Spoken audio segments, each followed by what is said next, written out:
ഇന്ന് സഭ വിശുദ്ധ ബർണബാസ് അപ്പോസ്തലന്റെ തിരുനാൾ ആഘോഷിക്കുകയാണ്. ഇദ്ദേഹത്തെക്കുറിച്ച് അപ്പോസ്തല പ്രവർത്തനങ്ങൾ 11 അധ്യായം 24 വാക്യത്തിൽ പറയുന്നൊരു വാക്കുണ്ട്. പരിശുദ്ധാത്മാവിനാലും വിശ്വാസത്താലും നിറഞ്ഞ ഒരു നല്ല മനുഷ്യനായിരുന്നു അയാൾ.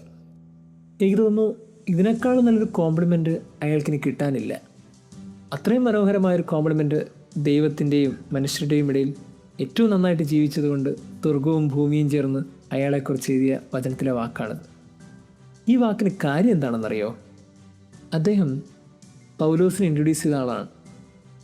സാവുൾ പൗലോസായി മാറിയ സമയത്ത് എന്ത് ചെയ്യണമെന്നറിയാൻ നിൽക്കുന്നൊരു സമയമുണ്ട്.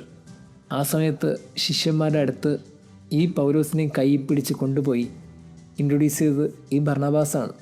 എന്നിട്ട് പറഞ്ഞു, ഒറ്റയ്ക്കല്ല സുവിശേഷം പ്രഘോഷിക്കേണ്ടത്, കൂട്ടായിട്ടാണ്. അങ്ങനെ കൂട്ടത്തിൽ ഏറ്റവും തീക്ഷ്ണതയുള്ള ഒരു മനുഷ്യനെ കൈപിടിച്ചേൽപ്പിച്ച ആളാണ് ഈ ബർണബാസ്. നമുക്കറിയാമല്ലോ, ബൈബിളിൽ പ്രത്യേകിച്ച് പുതിയ നിയമത്തിൽ പൗലോസിൻ്റെ പുസ്തകങ്ങളാണ് ക്രിസ്തുവിനെയും സഭയെയും ഏറ്റവും അധികം വളർത്തിയിട്ടുള്ളത്. അങ്ങനെയാണെങ്കിൽ സുവിശേഷ പ്രഘോഷണത്തിന് പൗലോസിൻ്റെ സാന്നിധ്യം അത്ര ചെറുതൊന്നുമല്ല. ഇത്രയും ചെറുതല്ലാത്തൊരു സാന്നിധ്യത്തിന് ഇത്രയും മനോഹരമായി കൈപിടിച്ചെത്തിച്ച ഒരു നല്ല മനുഷ്യൻ അത് ബർണബാസാണ്. അദ്ദേഹത്തിൻ്റെ പ്രേക്ഷിത പ്രവർത്തനം അന്ത്യോക്യയിലായിരുന്നു. അദ്ദേഹം പോയിടത്തക്ക ദൈവത്തിൻ്റെ കരം ഉണ്ട് എന്ന് ഓർമ്മിപ്പിച്ചൊരു മനുഷ്യനാണ്. അങ്ങനെയാണ് അദ്ദേഹത്തെക്കുറിച്ച് വചനങ്ങളിലൊക്കെ പറയുന്നത്. എനിക്ക് തോന്നുന്നു ഓരോ മനുഷ്യനും എന്തായിത്തീരണമെന്ന് ഈ ഭൂമിയെ വെളിപ്പെടുത്തിയ ഒരു അപ്പോസ്തല തിരുനാളാണ്. ഇന്ന് വായിക്കുന്ന സുവിശേഷ ഭാഗവും അതാണല്ലോ. സ്വർഗരാജ്യം സമീപിച്ചിരിക്കുന്നുവെന്ന് നിങ്ങളെല്ലാവരും പോയി പറയണം. ഈ സ്വർഗരാജ്യം സമീപിച്ചിരിക്കുന്നത് എങ്ങനെ പറയും? എല്ലാവരുടെ ഉള്ളിലും ഒരു സ്വർഗമുണ്ടെന്ന് ഓർമ്മിപ്പിക്കണം. എന്നിട്ട് അവരെ കൊണ്ട് പറയിപ്പിക്കണം, സ്വർഗരാജ്യം സമീപിച്ചിരിക്കുന്നു. ഈ സ്വർഗം എന്നൊരു കോൺസെപ്റ്റ് ഓരോ മനുഷ്യരുടെ ഉള്ളിലും നിറയ്ക്കുക എന്നുള്ളതാണ് ഓരോ പ്രേക്ഷിതൻ്റെയും ദൗത്യം.